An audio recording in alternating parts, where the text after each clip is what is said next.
There's no such thing as questions, just hidden answers. Stay tuned to PH Murder Stories as we revisit the inconceivable crimes that exist. Some listeners may find the following content of PH Murder Stories highly disturbing due to its graphic nature. PH Murder Stories does not condone nor promote violence in all sorts. Listeners' discretion is advised.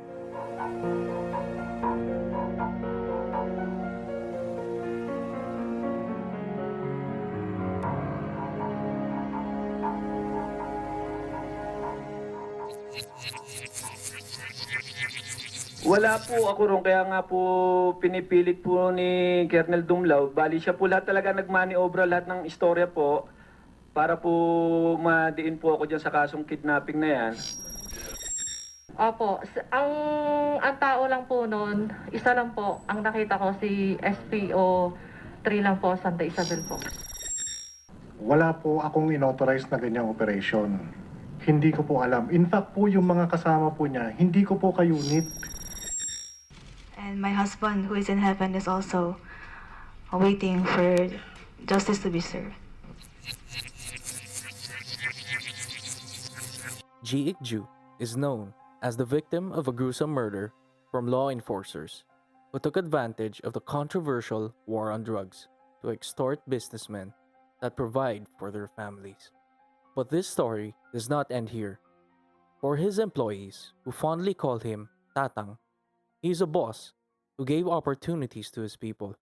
One of his subordinates said in his eulogy, "We will always be proud to have a boss like you. And even if we need to transfer to other companies, we'll proudly tell them that we were the employees of Mr. Jee Ick-Joo." Mr. Joo is a 53-year-old businessman, born in Seoul, South Korea. He pursued further studies in Australia before working in Saudi Arabia.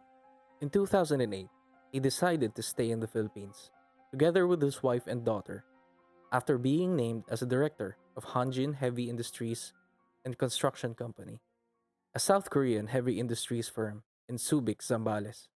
After his years in said shipbuilding company, he put up his own manpower services, which provide Korean and Filipino employees to casinos in Pampanga. Rochelle, G's employee for 3 years, said her boss was a great leader who helped his employees work as a team and served as a father who gave great advice. Maybe it's crazy that until now, I'm still thinking a miracle will happen, that he will come back to our office and smile at us. We will always be proud to have a boss like you. We are proud to say we are employees of Jee Ick-Joo. We miss you, Tatang. You will always be forever in our hearts, she said while shedding tears. Another unnamed employee said, "Jee was a strict yet sensible boss. He had high regard for the contribution of every employee. He wanted us to go after our dreams. He loved our country so much that he never left, even if he had the chance to. He always told us he would die with utmost dignity. And when I heard about what happened to him, I thought that he fought hard dying with pride and dignity. That he would not tolerate being overpowered by anomalies and vultures, just like the people that took his life." Addressing the killers, the employee said, "You may have let his body vanish without a trace, but his purpose was heard by many people." In his message, South Korean ambassador to the Philippines, Kim Jae-shin, said, "The death of Jee struck with the Korean community and the country because the victim was an innocent and hardworking businessman who showed his love and respect for the people around him." Kim said, "We have encountered some incidents as such in the past, but they were usually related to criminals themselves. But this time, it was an important member of our community, an innocent and hardworking businessman, just like most of us."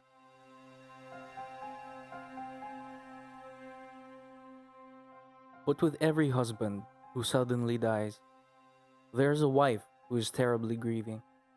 Choi Kyung-jin, the wife of Jee, first surfaced her name when she distraughtly appealed to President Rodrigo Duterte and PNP chief Ronald Bato de la Rosa to find her missing husband at the time. The incident was not reported until 3 months later, even after Choi had already given the 5 million peso ransom to the kidnappers after Jee's abduction. After the case made headlines, she went to different government officials, including President Duterte, to persecute the suspects involved. This prompted a Senate inquiry where she personally faced the alleged killers of her husband. Until now, Choi still cries for justice, saying the pain of losing her husband lingered, more so as justice is still elusive.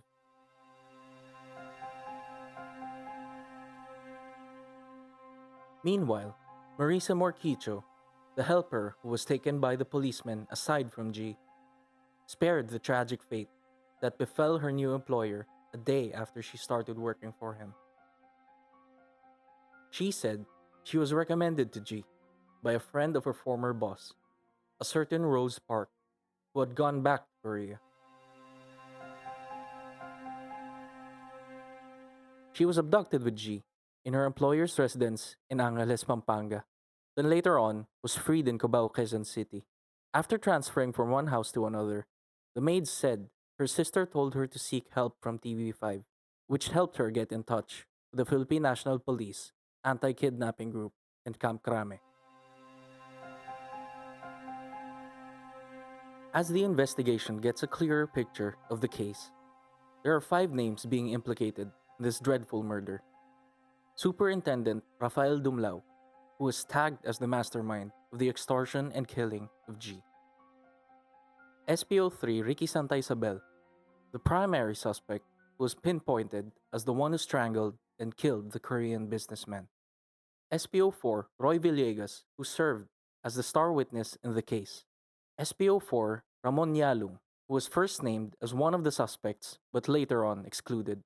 NBI agent Jerry Omlang was known as the errand boy who surrendered and confessed his participation in the crime. And Gerardo Santiago, a retired policeman who owns the funeral parlor where Jee was cremated and his ashes were flushed down the toilet.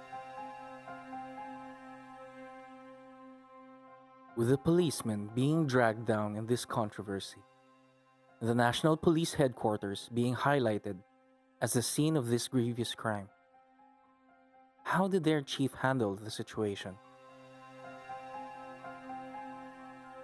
Stay tuned as we turn the spotlight to PNP Chief Ronald Bato de la Rosa facing the rock that broke his well-regarded institution to its demeanest point. For further updates, please follow us on Facebook, Instagram, and Twitter at phmurderstories, and subscribe to our YouTube channel, PH Murder Story. This podcast is brought to you by Review Visuals.